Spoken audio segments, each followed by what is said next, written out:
If you want to learn, you have to first listen.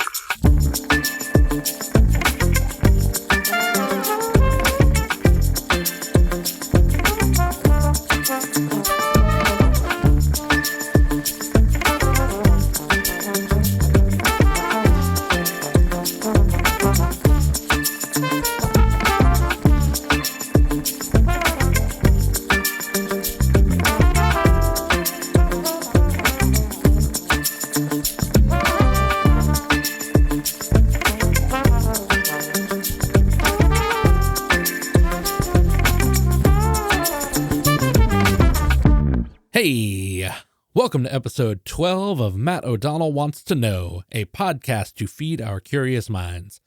I'm Matt O'Donnell, and I want to know who you are. I want to know what you do. I want to know if the pink Himalayan salt lamps are actually giving off any ions. I'm looking at mine in my studio right now and thinking, well, gosh, thankfully, at least it looks cool. I want to know what matters to you and why. I have spent the past 15 years as a professional bass player. That means I've covered a lot of miles and talked with a whole lot of people. I've found that the person deeply interested in a topic is often more interesting than the topic itself, and the bigger picture is found in the details. That makes for a fantastic excuse to share conversations with people who I think are great. This time on the podcast, I finally did it. I have another bass player on the podcast. I will be talking with my longtime friend, Mike Rinne, and I'm not sure if this will be a surprise to you or not, but we don't talk a whole lot about the bass. There's definitely a bunch, but not as much as one would think. Mike is an incredible bass player in the studio and on the road. He has toured with Miranda Lambert, Rodney Crowell, Emmylou Harris, and recently he did a short stint with Jarosz, whose last album is something that I think is one of the best things I've heard this year for sure. In the studio, he's gotten to make some music with Alicia Keys, Dan Shay, Jack White, and the most recent Bailey Zimmerman stuff, which was on top of the charts when it came out, and that's a super cool accomplishment. Real quick, thank you for being here. Everything's going great with me. Gigging a bunch here in the summer months. The podcast is going great. The sun is out. Life is good. Oh, hey, random thing. There is now a TikTok page for the show. I don't know how I necessarily feel about TikTok. I know that there are a lot of people that have a lot of feelings from one end to the other and back again. But it is just as good to see the content that I'm posting elsewhere on there as well and get fresh eyes on it. So if you're a TikTok person, I doubt you'll be surprised to find out that the handle for that account is Matt O'Donnell Wants to Know.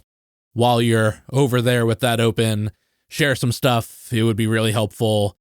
I'll be spending the week posting the backlog of stuff that is available on Instagram over there. And the few that are up there have already grabbed some numbers. So maybe the 21st century isn't so bad. Anyway, picture it. June 2007. I had just finished my third year at Berklee, and I had made friends that year with a trombone player named Quinn Carson.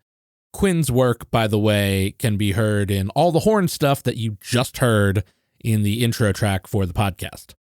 Quinn had a band back home in Fort Smith, Arkansas, that was playing a bunch of New Orleans stuff and some Dixieland jazz and other jazzy musics. His bass player was going to be out of town for like a whole month, and there were a bunch of gigs booked for the band, and Quinn asked if I might be interested in driving from Pennsylvania to Arkansas for like 3.5 weeks and being the bass player. The bass player I was subbing for was Mike Rinne. In that stretch, he was back in town for a couple days here and there, and so we did get to meet and get to know each other a little bit. Mike and I kept in touch for the next couple of years, and then once we both threw our lot in to be professional bass players in this crazy Nashville scene, then we were just legitimate colleagues. In all that time, we catch up when we can, we throw each other work, recommend records, talk a bunch of trash, basically all the stuff that you're about to hear us do for the next little while. You longtime listeners, it's weird to say, I think I can say I have longtime listeners now. You will know that there are some episodes that are more of an interview or me really getting to know somebody. And then there are some others that are just you getting to listen into a elevated version of a coffee meetup. This is the latter, but, don't you worry. When the mics are up, the talk gets good. Also, as a side note, it is funny that Mike and I spent, an hour, just over an hour talking, and we never really talk about Quinn Carson. Quinn is out in LA doing incredible work right now. He has a great residency gig that he's doing. He's on a bunch of sessions. He's doing some touring work. He just played in DC for a cool Indigenous Peoples Orchestra thing. He is someone whose friend I am definitely proud to be and proud of the work that he's doing as a comrade.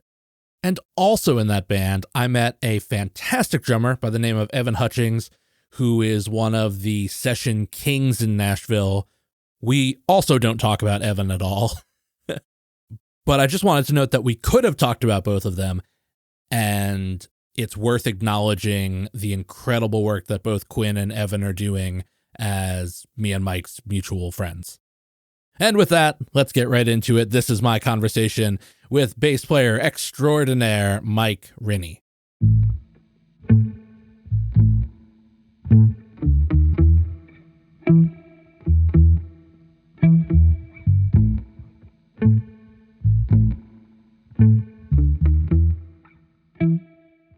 Hey, how was that gig with Theron Sterling? It was so great. Yeah. So on so many levels, I tried my best, having been someone who's been a fan of his for a decade. Yeah. And aware of him and following him on socials and downloading his sample packs and loving those. And, I tried to, in my mind, as far as my musician brain went, this is a gig. Yeah, of course. I have my job to do, and I'm just going to kind of stare my head down at my desk and do that. Yeah.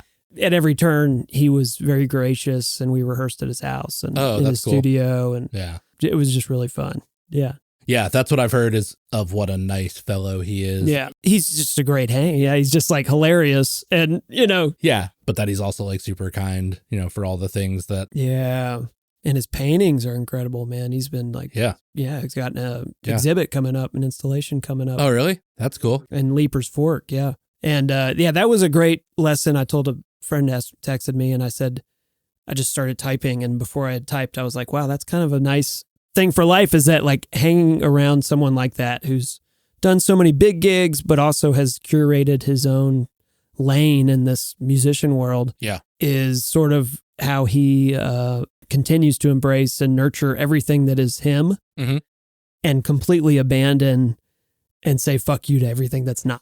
And just, I don't know what that means for me exactly, but it's a encouraging.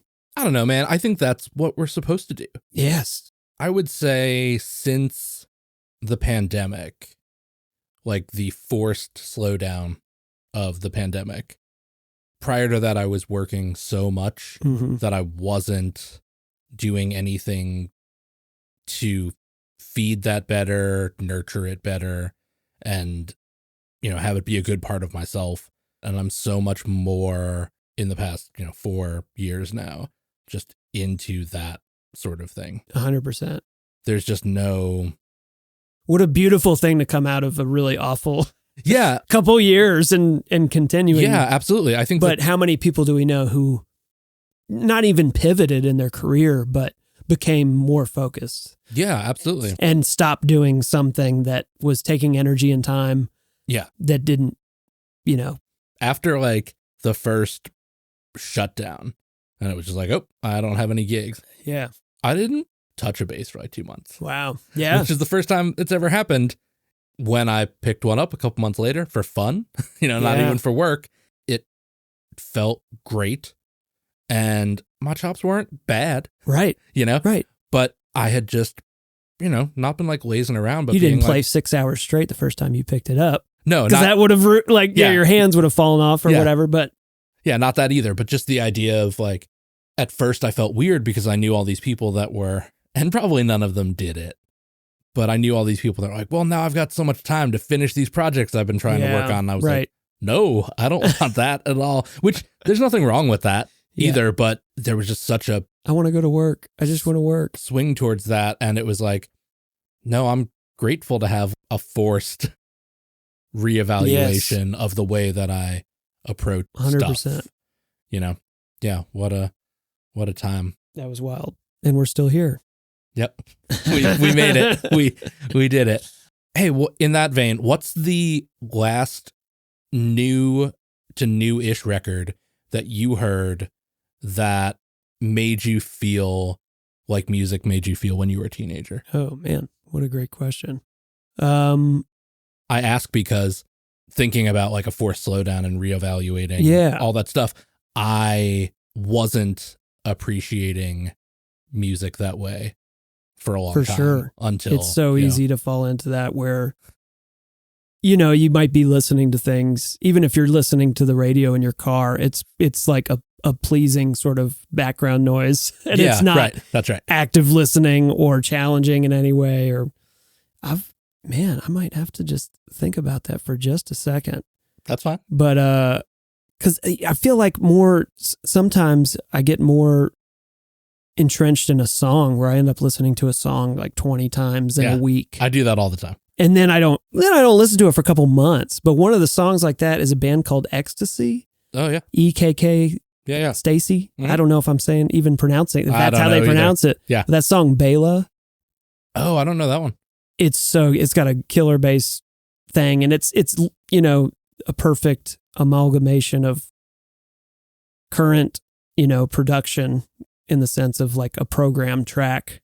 Yeah. But obviously some performances, you know, that are programmed and pieced together in a really cool way that just has that energy of so many things are coming back into popularity now that are, you know, if you kind of took 2 or 3 elements away from them, I'd feel like they were records we listened. They were Blink-182, Everclear, Green Day, this sort of early 2000s rock, you know? Yeah. And I love that. I'm so into anything I think that is moving towards that, you know? Yeah. I think we're probably just old enough now that we're seeing that like generational like comeback around. The 90s are here. Yeah, like the right? Like, 90s are back. Like young girls are wearing mom jeans and like white sneakers, and you're like, am I living in Home Improvement again? Yes, you know? Exactly.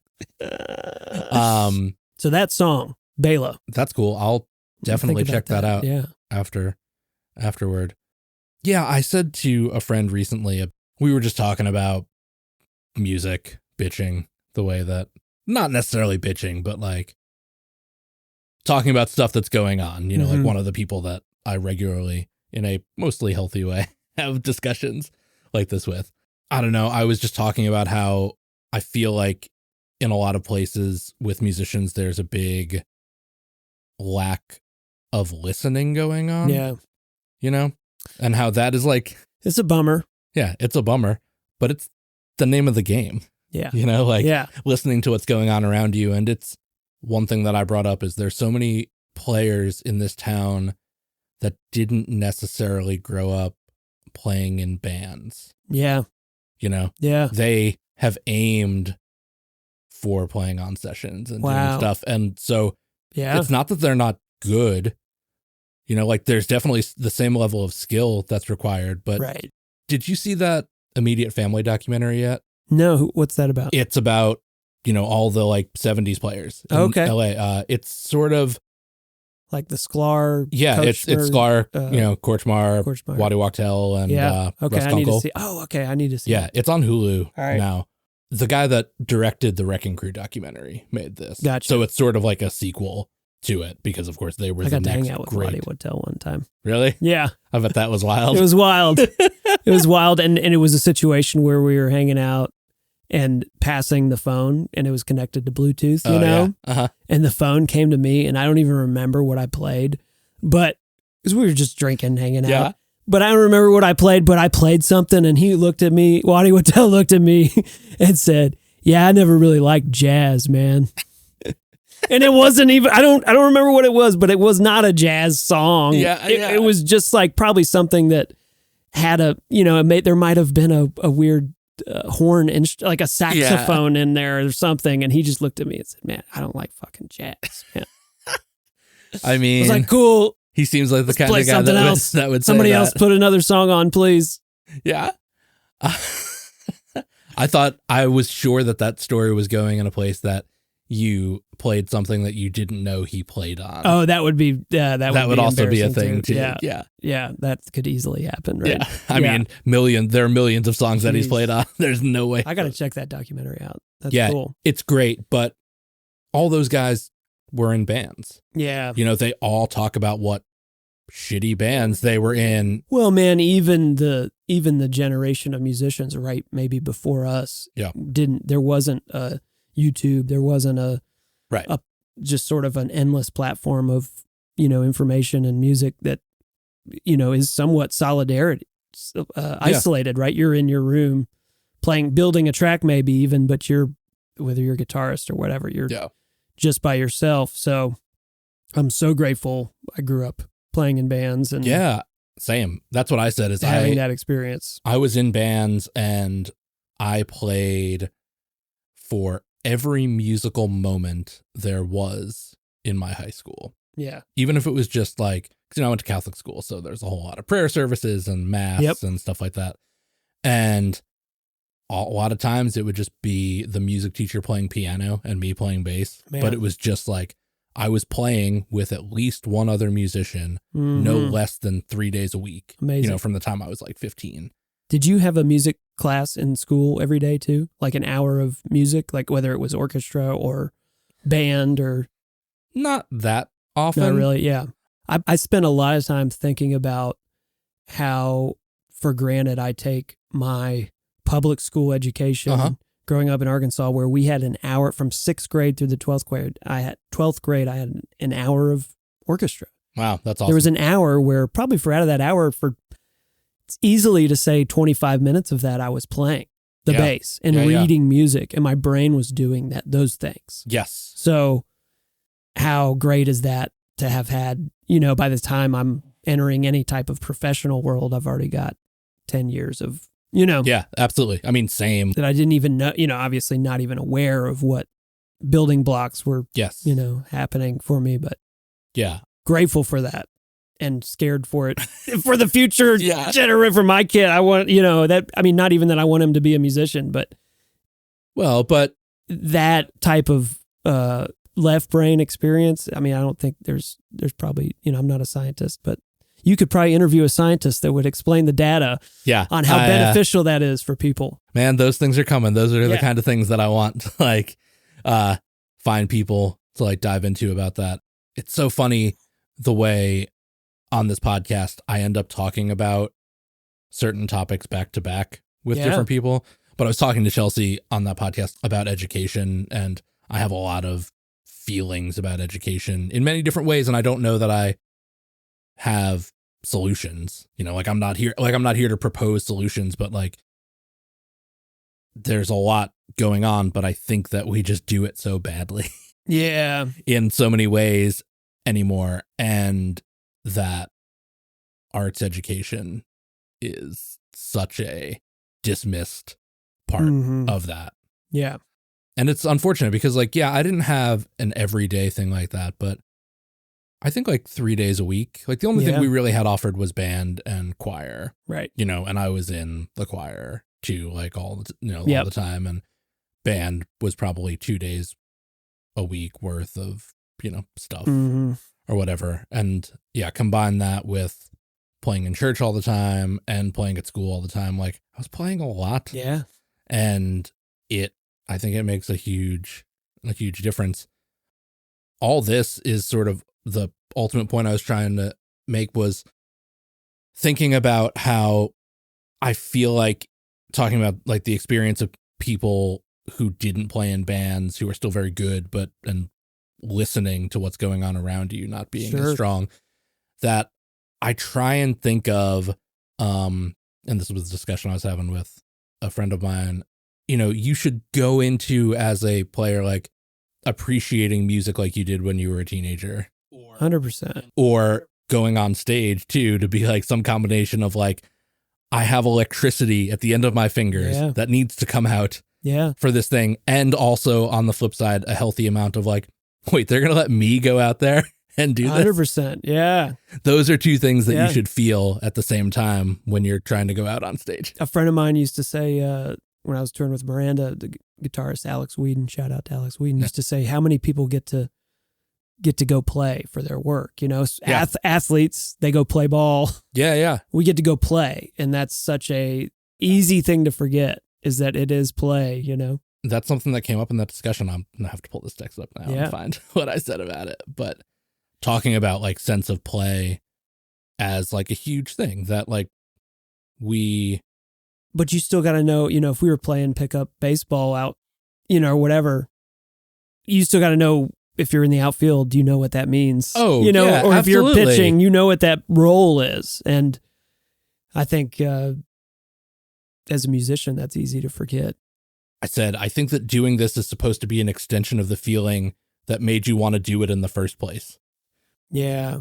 Which is a lot like life in general, that we always end up thinking that the child we grew up as was something to sever ourselves from. Yeah. Like you think of yourself as like a dumbass kid as you grow into an adult, but adults are proven to do their best stuff when their sense of play is active. Yes. And what I said, to be more like precise about it, is, so if you don't go hear playback on a session with some tether, albeit refined and grown and matured, to the same feeling you did when you first heard yourself recorded on a tape recorder, which anyone that says that wasn't the greatest moment of their life is full of shit. Yeah.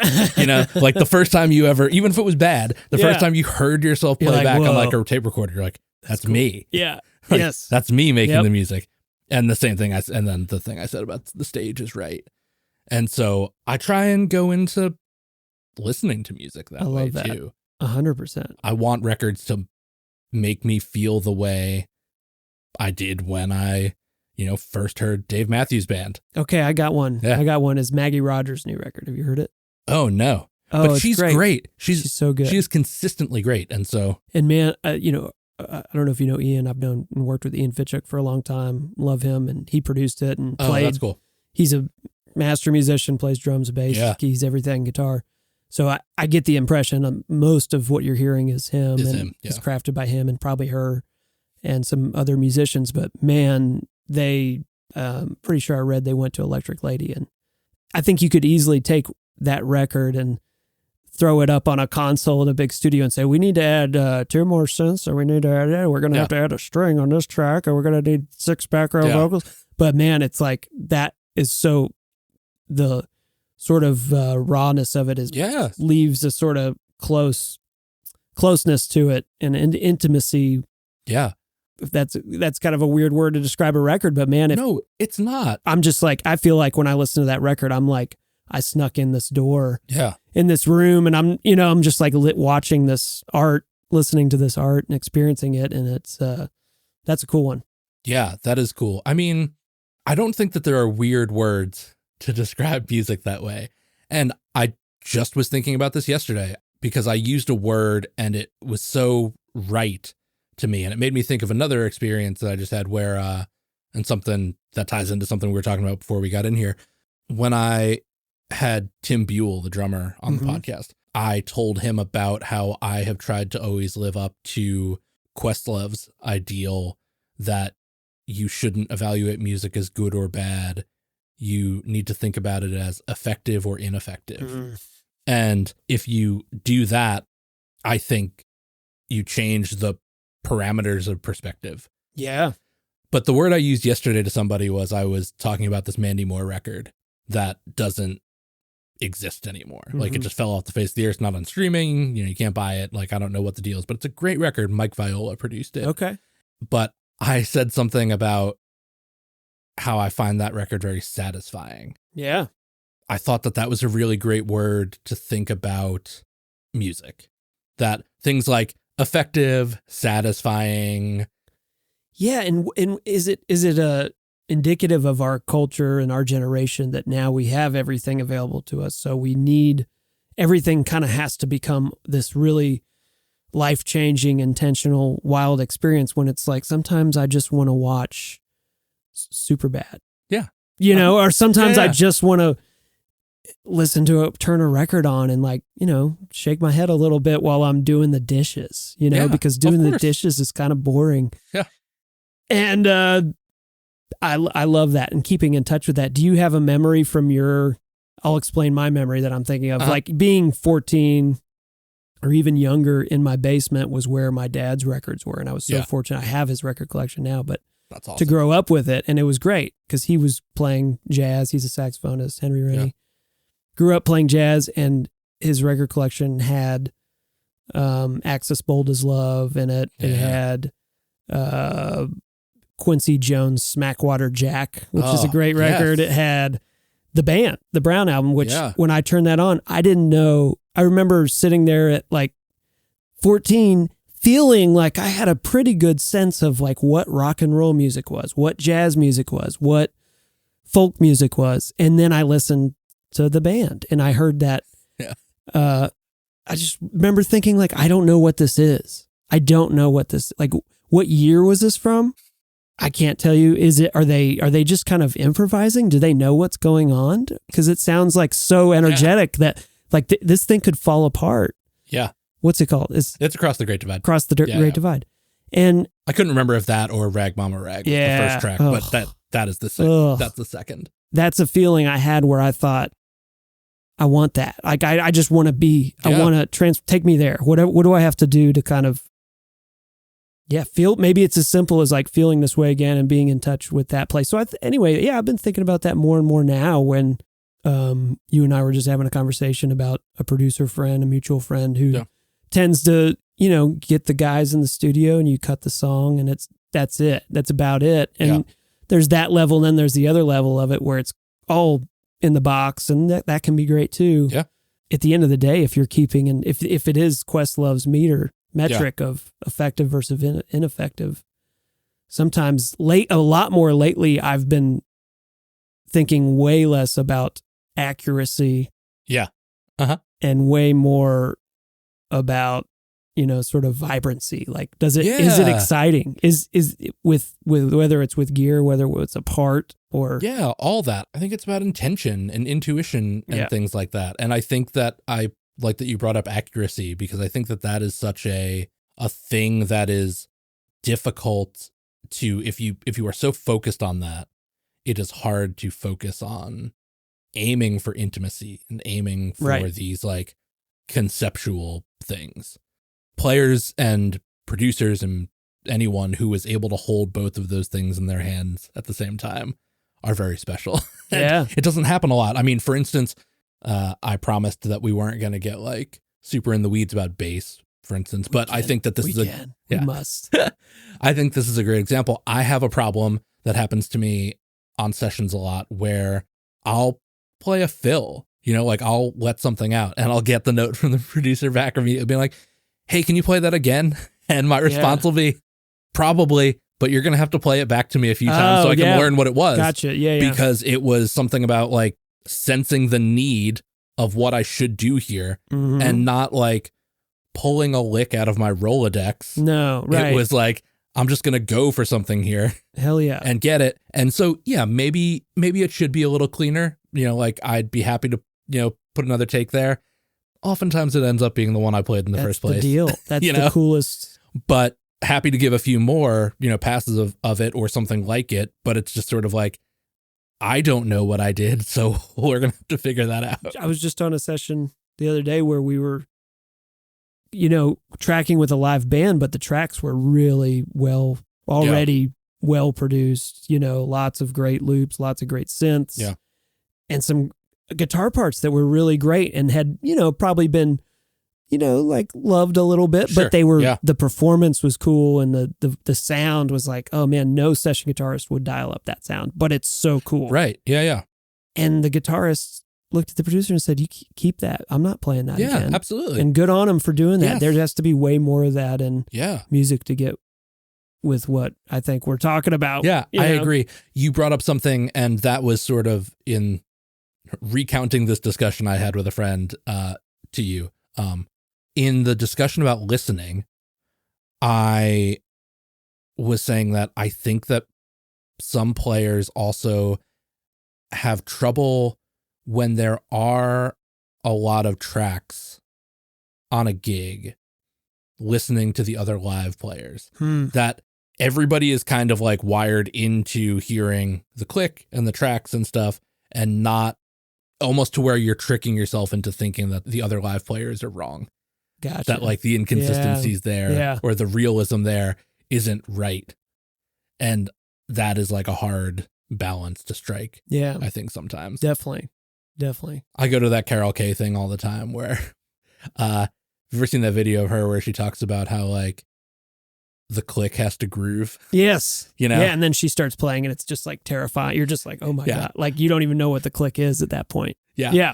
I saw a live stream of a gig I did when I was playing with Sarah Evans, and it was funny to watch myself. Like, one, we were kind of watching it together as a band, and forgetting that like, oh, there's, you know, like I'm not going to hear the click when I listen back to this now, you know, like, and you know, oh, or maybe the tracks are louder than I have, like string tracks are louder than I have them in my ears, so I'm hearing like it differently. But it was a little bashfully to watch myself like groove my head to the count in. Yeah. You know, because like as soon as the click starts or the count in, like I'm wanting to feel what the feel is supposed to be like. Yeah. And I think that goes into the listening and like being totally. Have you heard that track Cinderella by Remy Wolf? Oh yeah. That's so sick. Yes. Who produced? I don't even know who produced that or anything. I have no idea. That's such a good sort of combination, amalgamation of what we've been talking about of play and you know, the modern programmed structure versus, you know, performances and and that's the way that music is supposed to progress, right? Like there's no real accounting for, you know, the kind of people that there were in the 80s who I think all would say now that they were sort of wrong about allowing drum machines and stuff, and like that was like such a evil thing, and their thought was to like eventually like purge that. Whereas I think something that we've come around to is now that no emerging musician grew up in a time without electronics involved in music, that they just have a better idea of, no pun intended, like synthesizing live instruments and synthetic things like all together. Totally. Well, we've got a really big problem in arts as a society where I think a lot of people get in creative positions where they're undermining the audience in a way. And I feel like so many times, whether I'm in a studio or I'm just listening to something or watching a TV show that I didn't feel like someone put a lot of effort into, it's like, you're not giving the audience the benefit of the doubt. Like you don't have to force feed this thing. Yeah. The audience no audience needs you to tell them what they like or don't like. Yeah. Right? That's not the conversation we're having. That's the conversation you want to have because you want to say, like this. Yeah, absolutely. Consume this. But so many times, like you just said, man, none of our generation grew up thinking like drum machines are bad. Yeah. But that's a very specific musician thought when that entered the spectrum, probably based out of fear, like, oh, we're going to lose our jobs. And but does anybody not love, you know, Prince, any music? Oh my God. Or Mariah Carey, you know, and like to talk about what we're talking about, drum machines, if they're recorded, you know, you press play on them, their clocks are not, you know, necessarily depending digital on clocks. That's right. Right. Yeah. So an 808 or whatever is going to have its breadth for sure to it, which is going to be, you know, the example of that I think about all the time is Dr. Dre 2001, you know, those performances, like Elizondo's playing bass on that is incredible, but it's like he's recording to a drum track. He's recording to a performance, even though it's a drum track. Yeah, absolutely. He's got to play it. He can't just play 4 bars and then copy and paste. No, man. Not that they did that to tape anyway. Yeah, so of course. Not that they would have done that anyway, but that that just makes, because it's so easy to turn that on and go, oh, that was something programmed. That's something digitized. That's something unreal, inauthentic or in some way. But in actuality, it's like the most coolest thing because everybody's in agreement, right? Yeah, absolutely. And some of that all comes with just think a little more. Like think a couple steps ahead. I love all of Jay Dilla's work. Yeah. And he's somebody who, was doing most of his work on the MPC, but they aren't loops. Like he is changing things long form throughout a song. Yeah. Like there are moments where stuff changes. What we're hearing is a capturing of a performance on that machine. Yeah. Right? You'd be forgiven for thinking that it's a loop, but then like you really listen to see like, did the drums change this time around? Like on every like 8 bars or whatever. Something happens to make it a different thing. It's a lot the same as when they did the Tom Petty Wildflowers box set a couple years ago, and Rick Rubin was out doing a lot of like interview stuff for that, and he pointed out, which I'd never thought about before. Reminds me to ask you about the Leonard Bernstein movie, because I want to ask you about what you thought about that. I haven't seen it. Oh my God. I need to. I loved it. That's great. I heard nothing but great things. It's not just your typical biopic, and I think that's why people were. Yeah, I mean. But has any biopic been like as good in that sense as Walk the Line? Like Walk the Line knocked it out of the park, right? Yeah. We felt like we were watching June and Johnny, period. We didn't think about Joaquin Phoenix or Reese Witherspoon not at the all. Entire movie. And then ever since then, every biopic ever, in a way, has tried to come close, and it hasn't. So do something else. Like that Lenny movie is a love story. It's about him and his wife. Carey Mulligan's phenomenal in it. That's cool. Man. My favorite part of Walk the Line is when they're like, I haven't seen it in a long time, so I am being vague about it, but they're like playing for Sam Phillips. Yeah. Like in his office, and the bass player doesn't like know what key they're in. Yeah. He like starts playing, he's not in the right key, and he asks the guitar player, he's like, what key? And it's not like in a biopic where like all of a sudden everything just happens and it's perfect. Like there's this moment of just being like, oh, we're in different key. Okay, cool. And then he falls in like, and that's kind of is like meant to be that way. And like, but that feels supernatural. Yeah. Whereas I saw Bohemian Rhapsody like 3 times. Mm-hmm. I saw it like twice like when it was in theaters. I think I saw it twice in theaters, and then I need to see that. Saw it good? once. No. Well, you said you saw it 3 times, so I thought it must be good. You just watched it? I saw it on the road, like with some people. Yeah. And then a buddy of mine and I watched it when it came out for like streaming. Mm-hmm. And then I watched it with my wife. We were dating at the time. And so at first I was like, yeah, this is really great. And then after watching it a couple times, I thought, no, he's great. Yeah. Like it is a once in a lifetime, like performance by an actor. Yeah. And the script is really shitty. Gotcha. It's just that kind of thing, you know? Well, good on him for going, this is what's happening. Yeah. I mean, there's some things out there you can look up because the end of the movie is their Live Aid performance. Yeah. And it's almost complete, like almost the whole thing is in it. And there are some videos on YouTube where you can like look side by side of like the real footage and the footage from the movie. And he has every movement like dialed in. That's wild. And that's incredible. It is worth watching for that alone.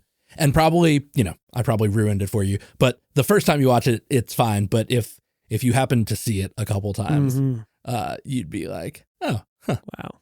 Oh, but Rick Rubin said about the song Wildflowers that there are like 100 different tiny musical moments in the song.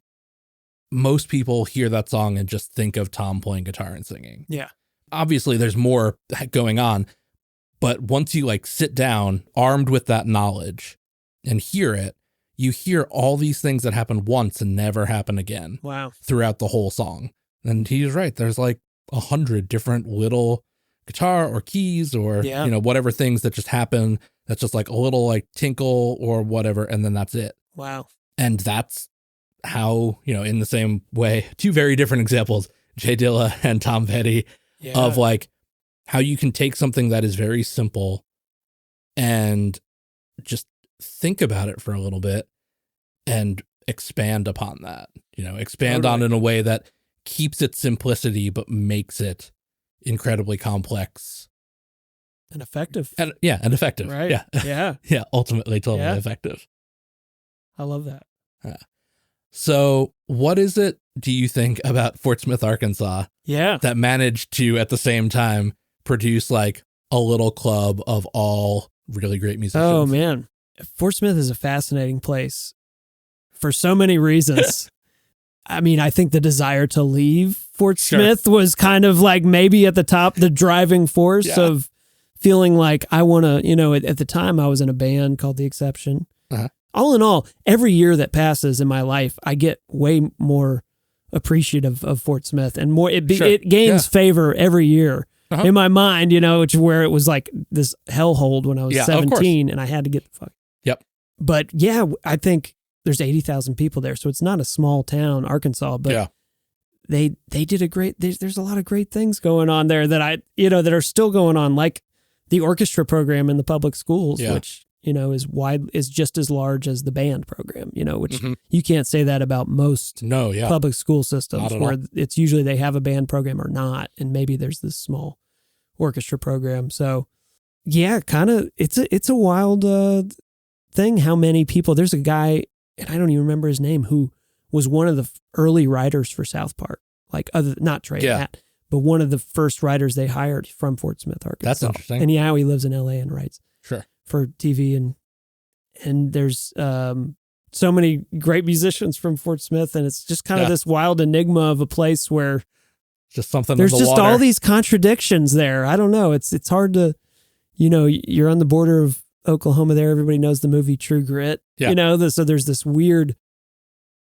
very dark history of hangings, and the Judge Parker, who was famously there, used to catch the criminals who would escape the bank robbers, Jesse James and all those guys who would go off into the Indian Territory, and he'd bring them in. Yeah. But every Friday they had the hanging, afternoon. It was like the whole town was like, oh my God, it's almost midday. We better go down and watch this, it's just like kind of weird. But also there's history there, like the University of Arkansas, which is in Fayetteville. Yeah. When it formed in the late 1800s, I want to say, or early 1900s, it was supposed to be in they wanted it to be in Fort Smith, and some people in Fort Smith said, no, we're good. We don't need that type of liberal minded people coming here and setting up camp. Y'all go find somewhere in the hills up in the Ozarks. And Fayetteville was just a little town before that. So, you ever hear of a little company called FedEx? Yeah. Which is FedEx located in Memphis, Tennessee. Mm-hmm. And if you look at a, map of the United States and you throw a dart in the center, you're a lot closer to Fort Smith than you are Memphis. Yeah, yeah. But they're on the same interstate. FedEx originally hoped to open their headquarters in Fort Smith, Arkansas, and yet again, they were like, "No." The powers that be, the old money said, we're good. We don't need that. We don't want that." So that's why. I don't know for a fact that's super the history, but that's how I always remember hearing about it. So there's all this just sort of strangeness.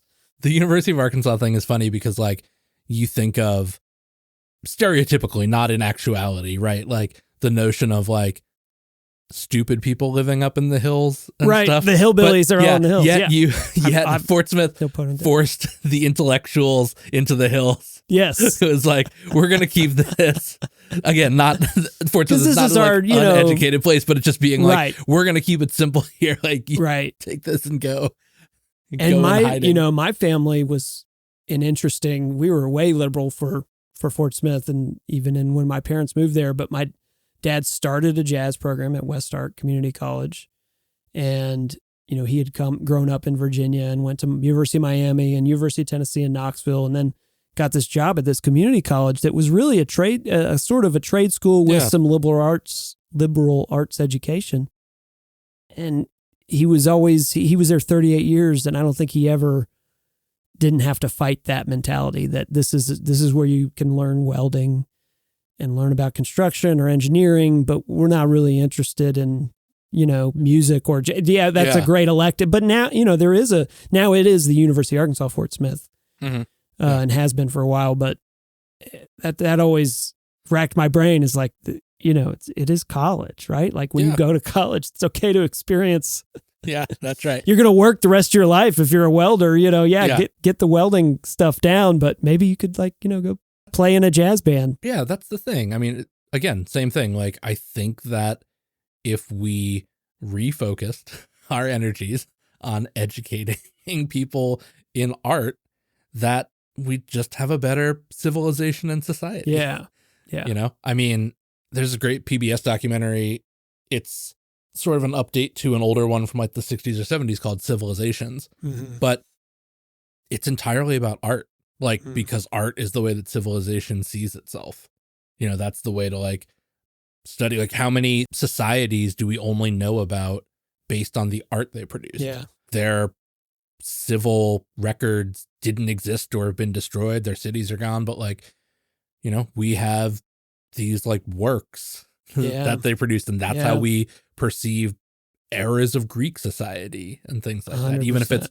Even if it's just philosophy books, like there's so much that we learn about classical, antiquity Greek society simply based on philosophy books, but we like have to extrapolate those things from that, And what are we, especially as Americans, if we're not Romans? Right. Yeah. I mean, we're like, NFL is our gladiator. And I'm the biggest NFL junkie there is, but that's what we want to see. That's as a society, like sure. We haven't, yes, we've evolved in that. Like, I have an electronic toothbrush that I brushed my teeth with this morning, but I still want to go to a football game and watch the Titans just pummel whoever they're playing, Yeah. Americanism is such a funny thing. I think about that too, because like, not that I want to talk like, politics for sure or anything on this podcast. But we're talking about art and but it's more just the thought of like, when I hear, and I think that this is what we would call bipartisan, right? Mm-hmm. There's a lot of discussion about what we intended in the founding of America, right? And I read stuff from that era, from anywhere from, let's say the early 1700s through the through the Constitution writing. It's like, you read those people, like they are all Enlightenment philosophers. Yeah. And like the level of discourse. Those were their rock stars, right? Yeah. I mean, that was their like, Thomas Jefferson. Yeah. Was exactly that, think about like salivating for a pamphlet to come out, right. It's like about how like you think of yourselves in terms of identity and stuff like that. But the level of discourse was so high, and it's like, we don't do that anymore. Like no one can think of it's rough. That. And it's just hard because it's rough. And yet we're like, aren't we doing better than we ever have? Like, aren't there more Americans? The middle class is larger than it's ever been. That's true. Right? Like we're, in general, yes, there is poverty, and that obviously is something we have to, especially in our country, have to address. Like why that's not getting addressed is really hard to understand. But we've all become better humans and live better and eat better and constantly. Yeah, but do we think better? Like, do we think at higher levels? Yeah. Can we like, I don't know, conceptualize what great democracy is supposed to look like? No, the average middle class person doesn't do that. And maybe one of the nice things about America is that we have a great history of the blend of urban and rural. Yeah.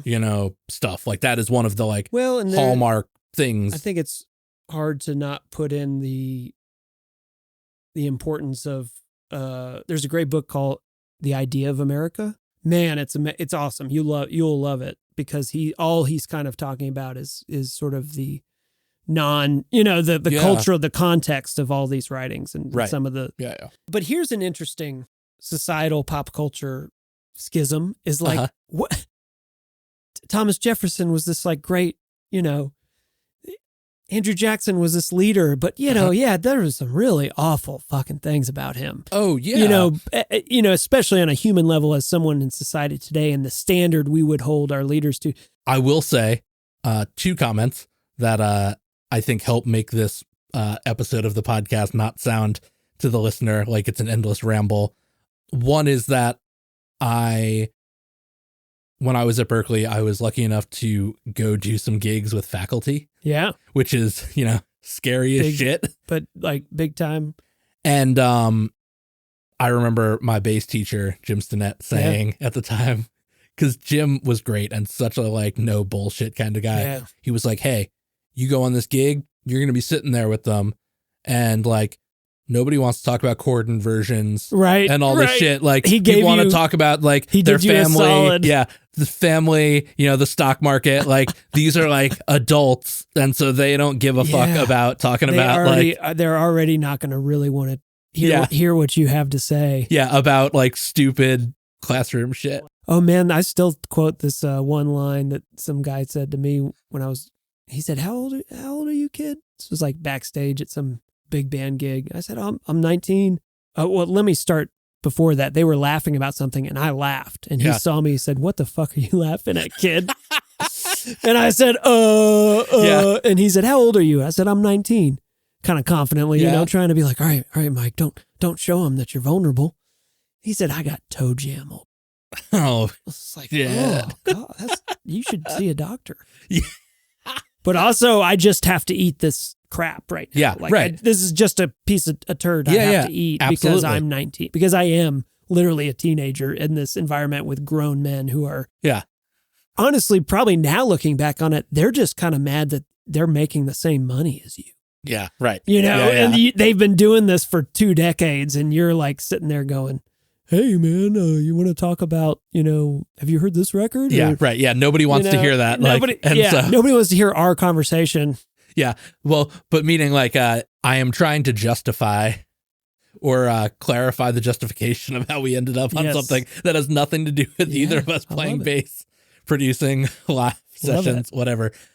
The other thing I was going to say is to actually like perhaps give you some props and credits since you subbed the local run of Hamilton. Yeah. Oh, thanks, man. Thinking, which is awesome. And that's a good segue though from Thomas Jefferson. Well, but thinking about how like that was one of what Lynn would say was like one of the biggest challenges of that show is how to take these founding fathers who were inherently flawed people. Yeah. And, show that and also, like lift them up and show how they are problematic or totally. Yeah, I think that that's a great thing to talk about. I mean, especially because I am a big fan of that show. The only tattoo I have is a Hamilton quote. Oh my God. What is the quote? It's the last one. It's who lives, who dies, who tells your story. Yeah. About maybe 2 months ago now, I went to see Aoife O'Donovan and Hawktail at the American Legion over here. Wow. I think they were doing like a warm-up show because they're on tour doing like her record that way. That's like a combined thing. And I had heard that Lynn was like in town and was just kind of like around or whatever. So the way they structured that show was like Hawktail played for a while and then they were going to do an Aoife set. Yeah. And in the set break, like that was a weird show because you've been to the American Legion. Yeah, it's a hang kind of thing and all that. Like, oh, there's band playing. Yeah. It's surprising how good acoustic music sounds in that room. That's like a weird, like just benefit. You wouldn't think of that, but they didn't have chairs set up. It was like clearly meant to look to be like a standing show, but it was a lot of older people. Sure. And all these older people just went like a frenzy grabbing the chairs that were stacked and then it turned into a sitting show. And so Amanda and I were just like, we're going to grab chairs too. Of course. We're not going to be we're not going to be stuck standing. Right. And I'm not leading this charge. No. But so I'm just sitting in the chair and I turn around and I see Lynn there he is. Yeah. in the back and I was just like, cool. Oh shit. Now is he level that you almost like don't want to meet him because you're too nervous that I think he seems like a lovely person. Yeah, from all think that appearances, but yeah, I have a feeling that he is authentic in that way. I think he just seems like a real nerd. Yeah. This motherfucker went on vacation and read the Hamilton biography. You know, like that's how the whole thing started. Was He was like, I need a book to read on vacation, so I'm going to read this. But you can tell in all kinds of things, you can watch him nerd out. Like you can always watch the way that like, it's all in the eyes. Yeah. You know, like you can watch his eyes like brighten up when he gets like too excited about something. I think in that it's easy to tell that he's like a very authentic person that way. Amanda's like, you going to go meet it? Like talk to him. And I was like, no, I was like, here's the problem. We're in Nashville where you don't do that kind of thing, you know? And he like was clearly like with some, like, I think he was like with some people. He was like standing talking. And then maybe a minute later, the people that he was standing talking to were gone. He was just looking at his phone and I was like, I shouldn't. Okay. Yeah. And I got up and it was really chill. So from the time that I got this tattoo, I had thought about this experience. Wow. Of like how to be chill about it. Because especially something that is as dense and like a true masterwork as Hamilton is, you know, there's so many things that me as a nerd could want to just like be go like, hey, and ask about this and be like, hey, like this thing, like I've never heard you talk about this, but I've noticed this similar, all this, you know, shit. Like that is a predisposition that I have. And so I'm always like wanting to like fight that off. Yeah. And so I always thought like if I were in New York, because I fucking love New York, and if I just saw him in New York, I would literally walk up to him and just show him my tattoo and be like, thank you. Great. And how great is that? That is basically exactly what happened. Oh, man. I went up to him and I said, hey, I'm so sorry to bother you, but I really wanted to thank you for this tattoo idea. And I showed it to him and he goes, what? Oh, man. And then immediately asked if he could take a picture of my arm. Wow. Love that. And yeah, I mean, he's probably texting that to his family and friends and whatever. I mean, that's like. Yeah. And that was it. I didn't want a picture because it was it was dark enough in there that I would have had to have flash involved. And it's like, I don't need to draw attention to this. So I was really just like, he took a picture, had to take it with flash. Yeah. And then I was like, cool, thank you so much for everything. Like, have a great rest of your night. And that was it. Love it. Yeah. Like That's great. It's crazy to think that I thought about that interaction, not like obsessively, obviously, but it was one of those things where I knew how I would want it to go. And it went exactly the way on my end that I wanted it to go.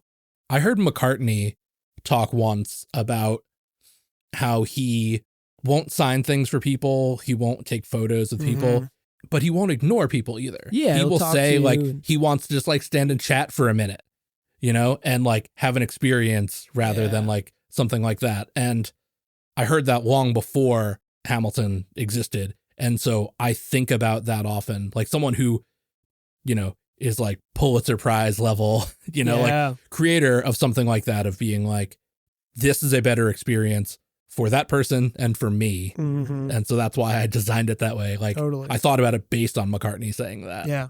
Like that.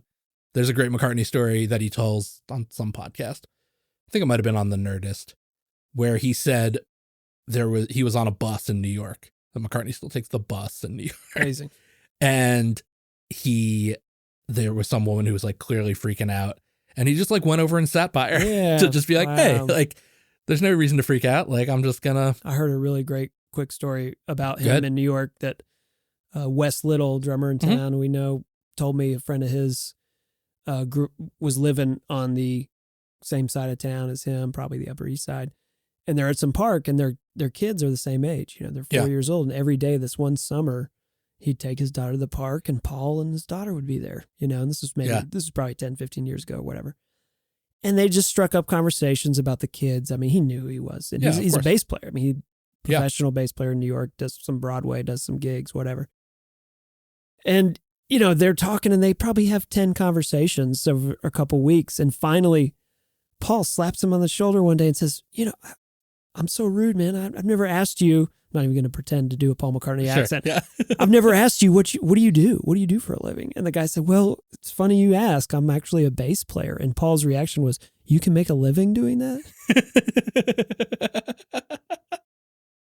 It's pretty amazing. He's infuriatingly humble sometimes. Yeah. Again, to talk about. I love that you met Lynn though. Lynn Yeah. Manuel Miranda. That's because and what a random way, like in the place that I like at a down the Nepo street Donovan and from your Hawktail house. show down the street from my house. Yeah. What a wild thing. But he came to you. That's true. Yeah.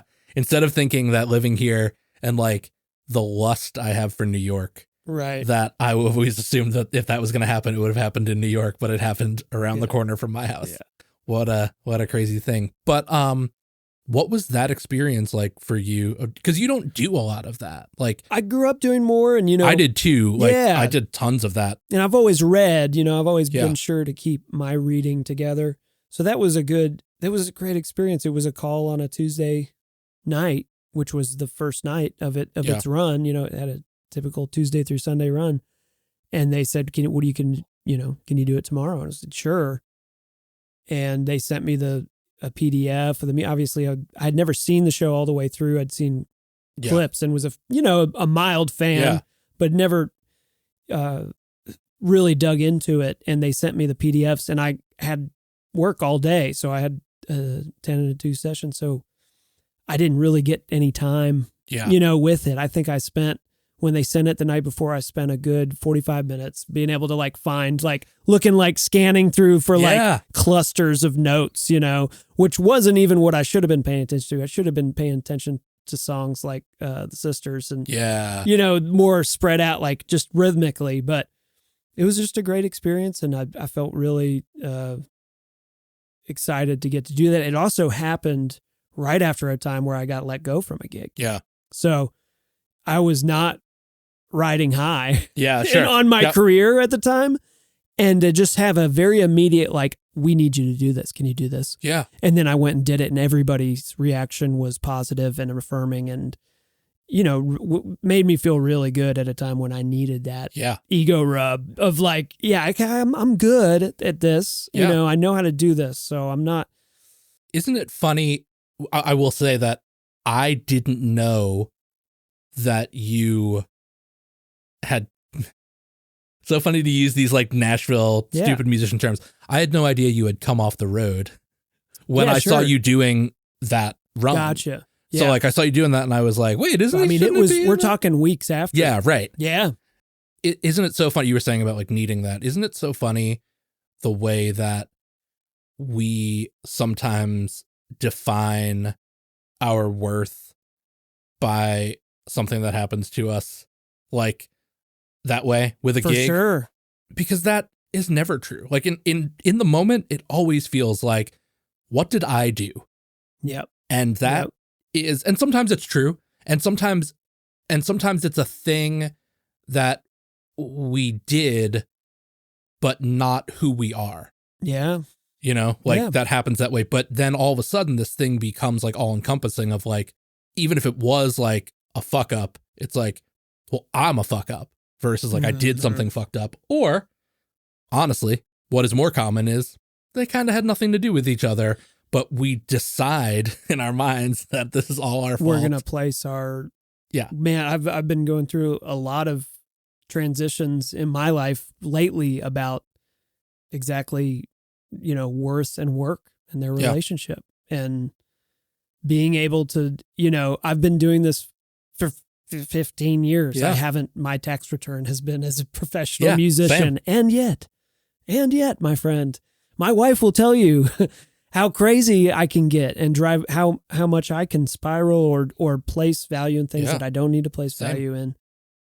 And I'm 35 years old, and I feel like I'm standing at a 50-yard line of my life. Yeah. Because, that's good for me. I don't want to, if people start living to 100, I'm going to please ask you to just go ahead and take me out. That's 70's plenty of time. So, what am I doing? Yeah. My life is so beautiful and so amazing. And I have so much gratitude for it, for my wife, Rachel, and my son, Bear. I mean, it's he's 9 months old now. So every day it's being thrown in my face how good I have it. Yeah, absolutely. Every day. So and then I start to go, but this isn't this month. Yeah. This month sucks. Oh no. What, I suck, like you that's said. Right. Yep. Yeah. This month sucks and I suck. And then the universe looks at me and goes, you have no reason to suck, because you don't suck. You have great value, and That's right. you know, are a good person, and none of those things have anything to do with whether your phone is ringing dumb. Yes, that's right. Right. But I also am so glad we're talking about this, and I'd be happy to talk about it ad nauseum, because nobody, as freelancers, I think we're also kind of trained to be like, man, you got to put up the numbers. Like you need to show everybody that you're the cool guy on the block, and none of that, you know, all of that is really unhealthy for what we're talking about. That's absolutely true. I mean, I think about, I don't know who listens to this podcast. I know how many of them do, but I don't know who is. But so, I mean, something that we were talking about offline that I have no problem putting out in the universe is like, in evaluating like what I want my professional life to be like structured as, which is something my therapist asked me not long ago, like just in terms of talking about stuff like what would be optimal to you, and describing that to her. But I said to you earlier that, you know, I'm at a point where I think that I want touring opportunities to be with people who are writing their own music. Mm-hmm. Like I think I do my best work supporting those kinds of people.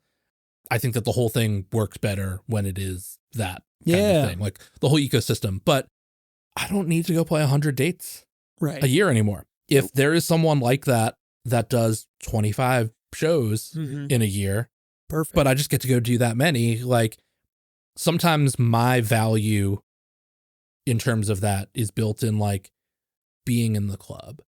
You know, like I think there's so many people that are that way, where it's like, if I don't have a road gig, like I'm not in the club, you know, and feeling like, oh, okay, like at least there's like this.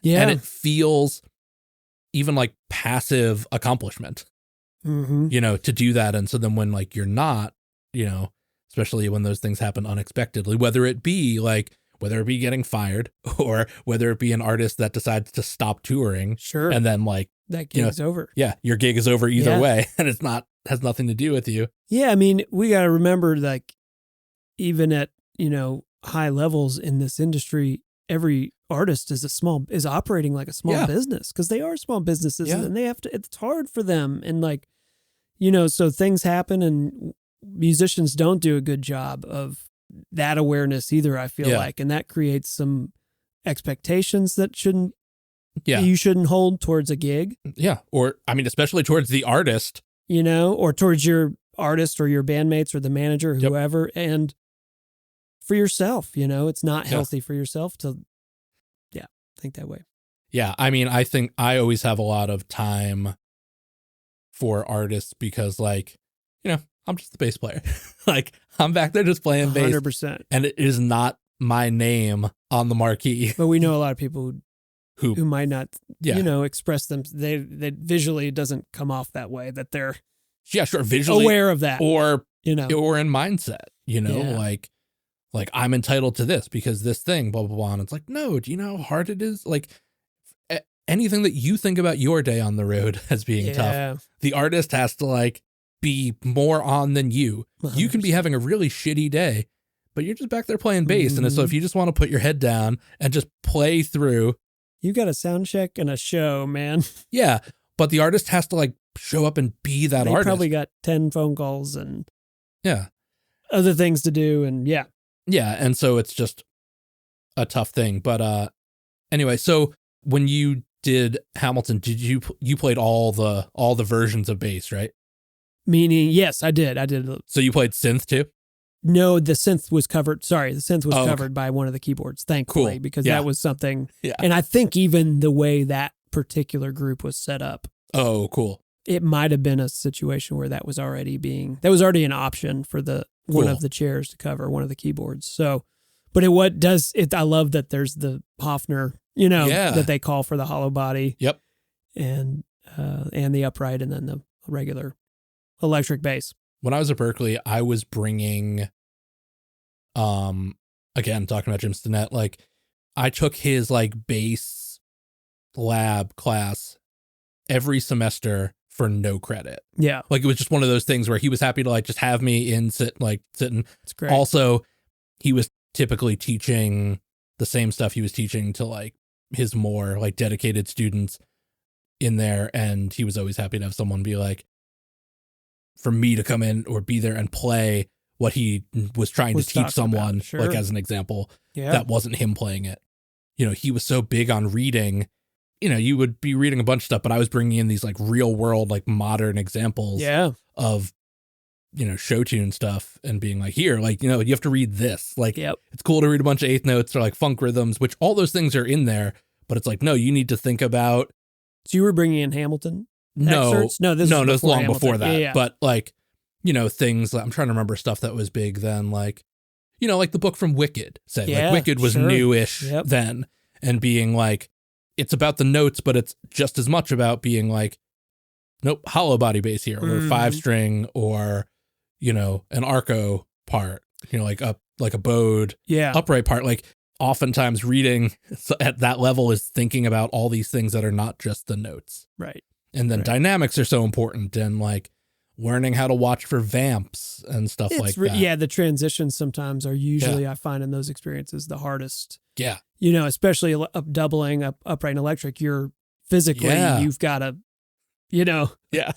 I've got an area that I need to not break the instrument by going too fast, but I need to move quick enough that I don't miss my entrance. And there were a few of those that were challenging. And one of the things I committed in that time when I got called the day before, I was like, I know, I just had this sense of like, I know what to do. And what it was, you know, I'm going to play wrong notes. Yeah. So I knew that, but I'll be damned if anything doesn't feel as good as it's ever felt with this band. Yeah. As if that drummer doesn't tell the conductor, holy crap, that was wild, it just felt good, then I'm not worth my salt. But I'm not going to play all the right notes because I don't have this under my fingers. I don't have the time with it. Right. And maybe there are some guys that could cite, you know, that's at the end of the day, I'm not presented with very many situations where you don't at least have like a run through or something. Yeah, for sure. To do, you know, and this was very much a sound check where we ran a couple songs and then it was the show. Yeah.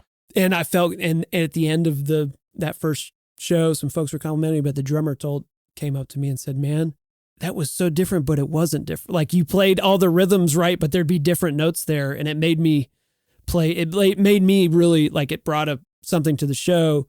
Yeah. And then, you know, the music director told me, you need to learn those. Yeah, of course. By tomorrow night, because that's what we're used to hearing. And it will actually throw off, like it's actually a really big deal. Yeah. And part of the performance. And, for those performers on stage too, which is like, okay, that makes a lot of sense. Yeah. If they hear something weird, they might react to it or, you know, or not know where they are or something, you know? Yeah, of course. I mean, and that's the way that so many sub situations work. I mean, like subbing is a tale of two cities, right? Either you know months ahead of time that you're going to go do a couple weekends of something or you're getting called. I mean, that was the Sarah Evans experience for me, you know, was like, I got called at 4 to be on a bus at 11 that night, you know, to go for 3 days. And it was like, here we go. Okay. And it took, you know, and eventually I became the guy for a while but it was definitely just like, okay, I have like, they're good charts. So fine. So like I can survive. I was surviving through the show every time and then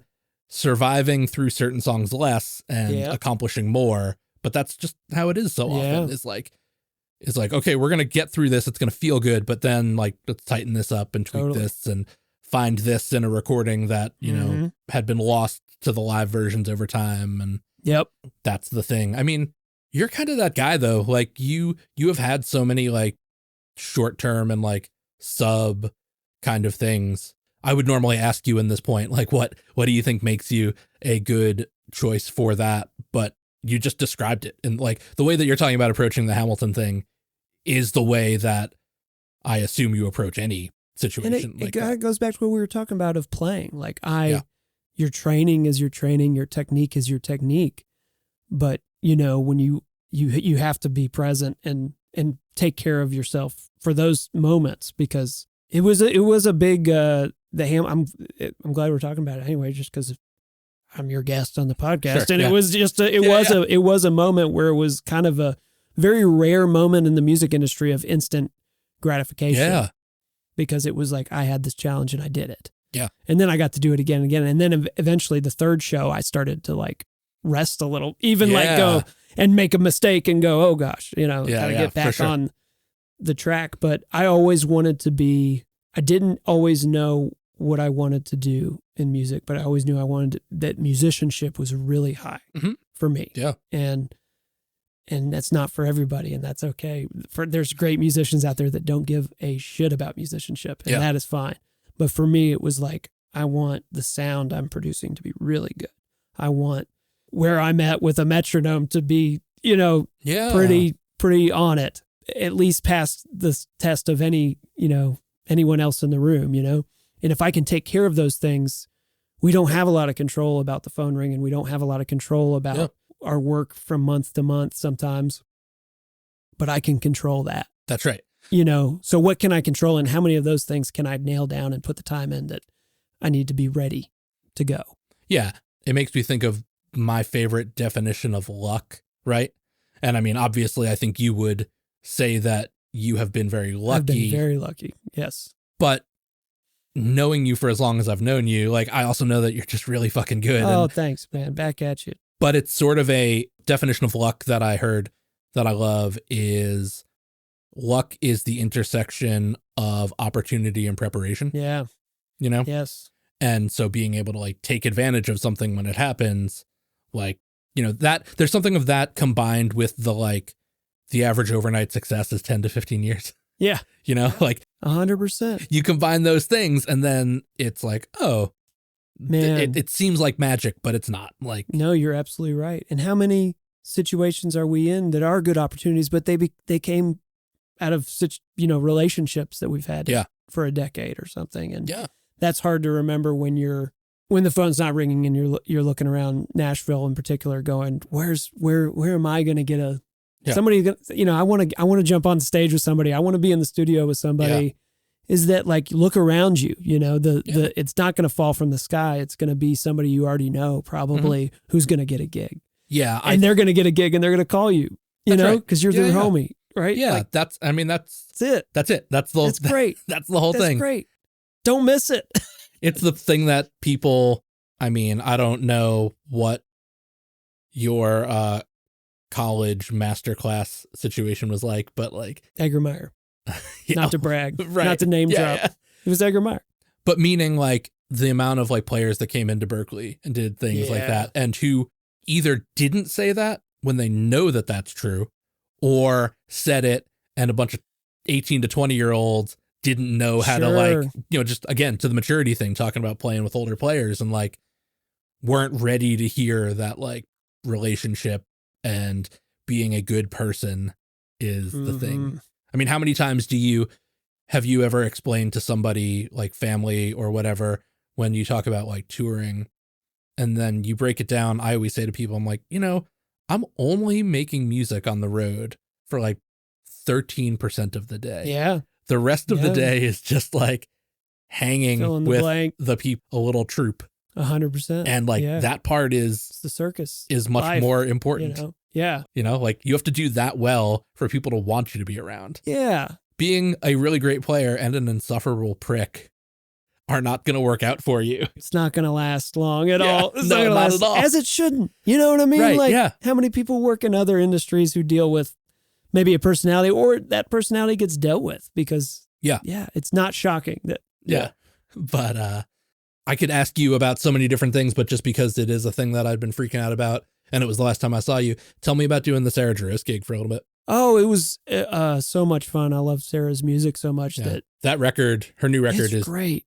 Is one of the best things I've heard in recent memory. Yeah, I love that record. I love that. That should have been my answer to your first question. Well, that would be. It is so good, except I've listened to it 200, 300 times. So it's still great, Sarah. I still listen to it, Sarah. If you heard this, you probably won't hear this. Jeff might hear it. Actually, Jeff might listen in. Jeff Picker. Yeah, which is actually a great bass player. I was about to say, that's a great like question about that as well, is like, man, her being married to the bass player from the record, and him being so good. It's so good. And he really let loose on the fretless, which I think was awesome. And we joked about bringing got to bring the fretless back into, but that record's so good, and touring with her was great. And when I got that text, I basically haven't traveled in 2 years, but it was just something that was very specific because he tours with Nickel Creek. Yeah. So it was a set amount of time, and it was like, yeah, I'd love to go out and play with her. And it was fun to be in a situation, in a circumstance where kind of this theme I'm talking about is the musicianship was really high, and that hadn't been, the case in my live world for a while, where it was more about the show and the artist, which as it should be, and their songs, which I'm always about the songs. But this was like, I remember one of the first gigs, like Sarah soloing and kind of looking over at me like, and I was thinking in my head, like I was playing, and I don't think she looked at me like, what are you doing? But she looked at me like, all right, here we go. Like we're about to fucking shred, dude. Like, she would never even, her personality's not like that. She wouldn't even say that. But that was like kind of I felt like the musical expectation was like, okay, here we go now. And I was just going, I haven't done this in like years, and I'm like, is this okay? Are we okay to shred? Do we need permit? Do we need a note from our parents, because I just hadn't been a part of my, musical identity for a minute. And it just felt really good to perform in that situation and play it, well, to get positive feedback from her and everyone there. And also just to shred, because she's an amazing musician too. Great songwriter, great singer. Yeah. Any vocalist like her, Aoife, whose voice is just so, not only all the character and everything, but the pitch is like, that's right. We're talking about a musical thing that we can quantify, but how much more effective does that make it? How much more do I want to lock into the story of a song? Yeah, I've been or the sound of a record, because that is so, like impressive. Yeah, I'm so dialed into the wavelength of like that kind of crew, I guess I would say, in terms of that world. It seems so folksy and stuff, but the musical acumen is so high. Yeah. There's it was like a Kennedy Center masterclass that's on YouTube somewhere, but it's Aoife, Sarah, and Chris Thiele talking about like how to sing together. Yeah. And stuff like that. And they're like really like in nuts and bolts. But it's like, again, in terms of just like perception, you look at people playing bluegrass instruments and you think they can't be that, on it and like dialed in, but they are. Yes. There's seriousness there and beauty. Yes. Like I think that we often mistake intimacy and like spontaneous creation and all these things as being, don't overdo it or else you're not going to be able to let this thing in, which I think is true. I'm such a sucker for balance. I think the answer lies between the two. Sure. There is something about doing more in terms of preparation and attention to craft so that you can let go and know that the foundation is stronger. Yeah. Yeah. I think about acting a lot. I don't act, but I think about acting a lot, and the sort of, the method actor versus the plumber who shows up, and the script is the script, and you say the lines and you do the best of that you can do. And that's your job. Your job's not to, and it's what better way to translate that than as a bass player whereas like, yes, your job is to play the bass. The producer recently said, I was in this session a couple weeks ago, and I was really going for something, and up like a intro or even like a down bridge or something. I was like up high, and I was like, I'm going to play this line. And in my mind, it was like really gonna, The producer said, hey man, you know that bridge? Hey, what do you think about? Oh yeah. I'm still figuring it out. I'm still, give me another. Yeah. I really like when you play the bass. And he was giving me of course. Yeah. But I was like, yeah, you're right. Yeah. Like I should just play the bass there. That would be really great. Yeah. That'd be a really good thing for me, the bass player, to do. The few times that I've been back to Berkeley and sat in on some classes and stuff like that. And, inevitably, of course, having a professional sitting in the classroom just hanging out turns into like, without me wanting it to, what do you wish that you had known when you were in class here that you know now? And I always say, I've really learned to love whole notes. Yes. Yes. And I think about being in college and like, I probably never played a for note that years, just rang and had this like big it fat didn't have a beginning, ghost middle, note before it. yeah, or that, and being like, you know what's really effective? Just a big fat fucking whole note. And it's true, yeah. Like that is often. I played on a track back at the end of last year. I didn't play what the songwriter like had in mind, and I was like, nope. I think I just heard a bunch of whole notes, or not whole notes, but like half notes. Just like really something, just fill out the space. I could do more. I'm always happy to be like, let me know. Like if this isn't, I will be happy to go ahead and change something for you, especially when it's tracking from home. Like it's not a big deal for me to bring the tones back up and then get another one in there. But being like, I really think that everything else is going to shine through if I just play these big hollow body notes. Your hands doing that too, with your experience and your training. It's like that is also the thing that is there's a lot of value in that, because absolutely. there's a reason at the end of the day the producer's calling you. Yeah, that's right. Because it is the bass and they could go pick it up and do it themselves. Probably just maybe they just don't have the chops, and it's like you with your chops, you doing that thing that is very simple. I mean, how many golf balls does I mean, I think Scotty Scheffler hit, or how many pitches does Shawnee throw before? I think of a couple things about bass often. I will tell people when they're like, I'm starting to learn to play the bass, or whatever. And I'll be like, I think it is the easiest instrument to gain a reasonable amount of facility on, and then the hardest instrument to get very good at. Right. You can get this like nice workable plateau for a while. You can get 95% there all day long. And then that 5% just goes steep as hell. Yep. Like the degree of difficulty. I feel like that on a song by song basis sometimes. It's like I've got 95% of it, but where is the bar for that moment or that? Yeah. Yeah. Man, this has been really fun. I hate to leave. No. Y'all should subscribe to this podcast. It's really great. I love the variety of, if you were to tell me a bass player was going to start a podcast, I wouldn't have expected already the variety of just different that's the goal, man. Aspects of life that you've already captured. So bravo for you for doing that. I think it makes the marketability harder. I think that single like subject podcasts gain an easier fun. Like if this were just a bass players podcast, it'd probably be great because there'd be a bunch of bass players that were happy to be listening to stuff. But that's not where I am in life. Yeah. You want to know. I want to know about all the other stuff. Like I know plenty about bass and music, and I'm happy to like when these come around, I'm so happy to dig into them because it's easy. Right. But there's so many other things. So I'm glad that you appreciate that. That's really great. Absolutely. Thanks for being here, Mike. Love it, man. Love you. See you. See you. Yeah, there you have it. That was my conversation with my pal, Mike. That wasn't so bad, right?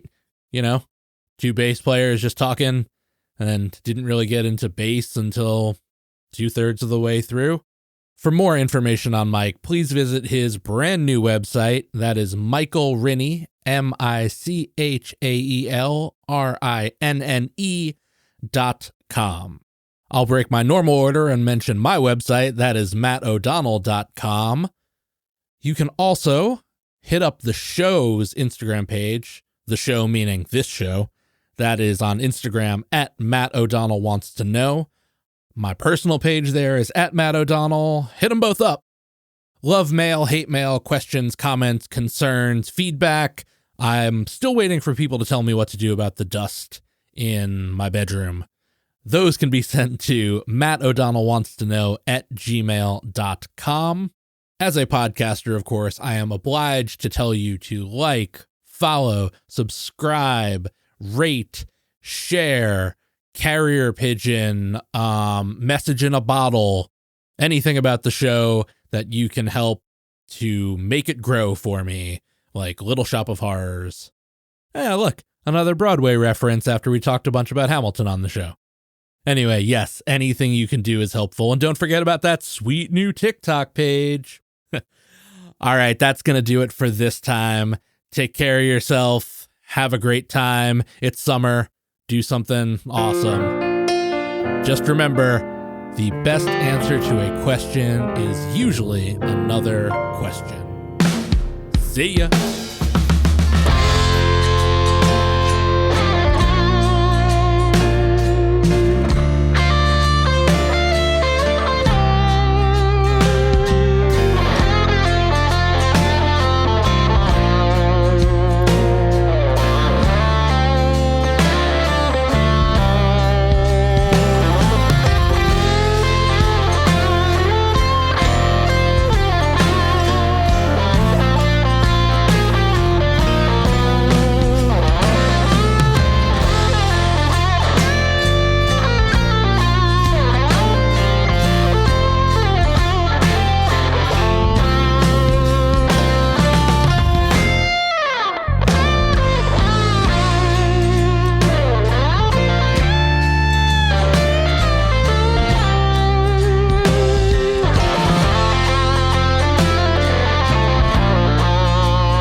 I just recorded a little theme song for you. Great. You can use it. I would love to.